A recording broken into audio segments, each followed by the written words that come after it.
natin sa ibang banda naman. Tingin tayo sa ibang lugar. Tingnan nyo lang kami mga kababayan. Bigyan ko kayo ng update ngayon sa ibang part naman.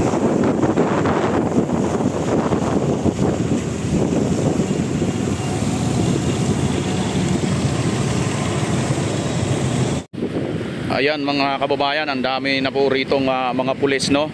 Sa harapan po ito ng Malacanang or sa may Mindiola parte. So update lang po ang ating ginagawa ngayon sapagkat mayroon po tayong nabalitaan na mayroon nga pong nagaganap dyan ngayon sa EDSA Monument na rally, ano, malaking rally ng mga grupo po ito nila Castro. At yan po, ano, nakikita ninyo sa Malacanang po ito.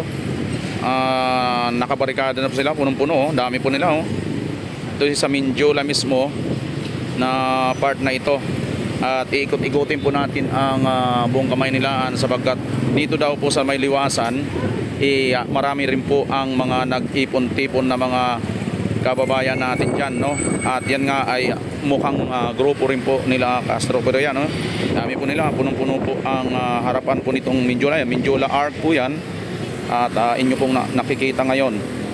At antabayanan po ninyo dahil update ko po kayo sa mga lugar-lugar ngayon dito sa Maynila. Ngayon po ito, nangyayari po ito ngayon mga kababayan, ha.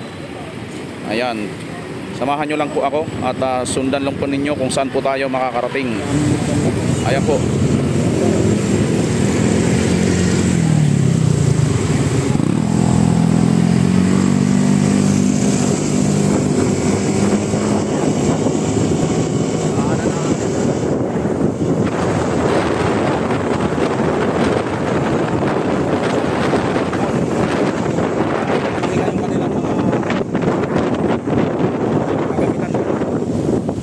Natin sa ibang banda naman.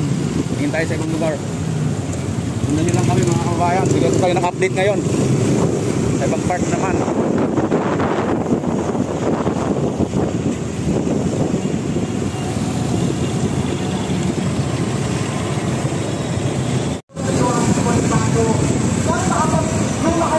Marinig natin ang ating programa ng ating araw.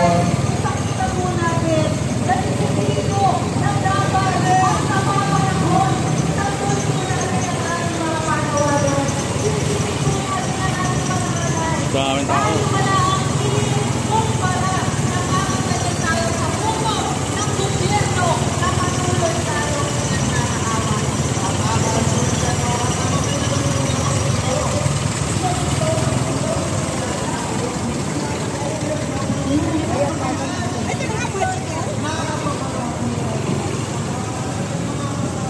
kaya mayroon dito. Sama kaya ito sa EDSA. Ayan mga kababayan, dito tayo ngayon sa Liwasan, Bonifacio. At galing nga tayo doon sa Malacanang.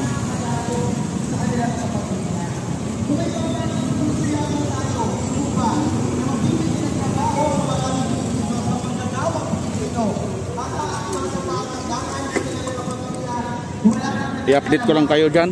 Lalapit lang tayo ng konti doon. Ayan, no?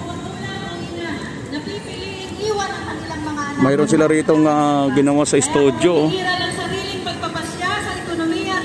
Ano to? Rally?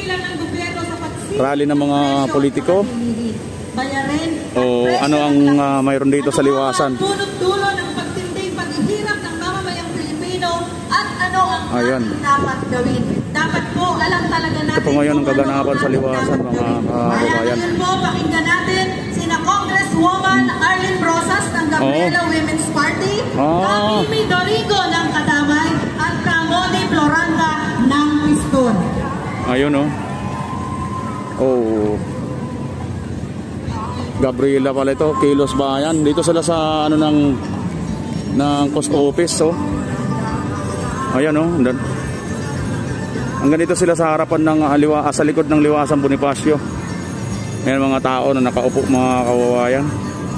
Check nyo sila, oh. Hindi na po tayo lalapit doon. Tingnan na lang po natin.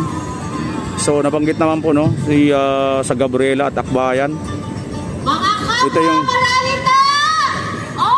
mayroon tayo nakikita doon, Marcos Papit Pasista. Ayan. Ito yung ano. Alam ko, umiiyak kayo. Kasi may nagpapayak sa inyo. At yan, ayan, oh.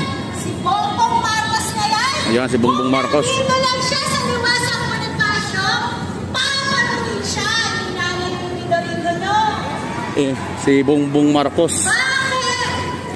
Kasi nawawalan ng para sa serbisyo sa mamamayang Ayan sila. Pilipino sa So, bayan.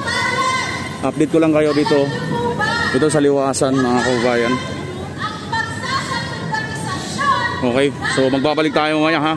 Alam nyo na, mga mukhang kasama yata ito doon sa ano. Kasama ito doon sa ano, mga kababayan. Kasama ito doon sa EDSA siguro, no. Kasama ito sa EDSA. Ayan, no. So tuloy-tuloy lang tayo.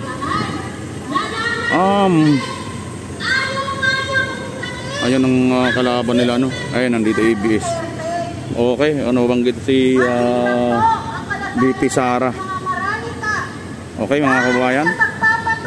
Ayan, no, nagsasalita doon. Sige, in-update ko lang po kayo, ha.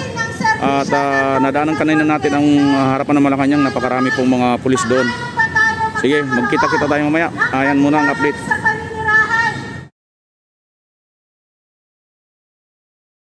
Ang pamahalaan sakaling ideklarang unconstitutional ng Korte Suprema ang 2025 General Appropriations Act. Ayon sa Pangulo, maaring maging dahilan ito para maantala ang operasyon ng pamahalaan. Gayunpaman, kumpiyansa ang Pangulo sa legalidad ng 2025 GAA.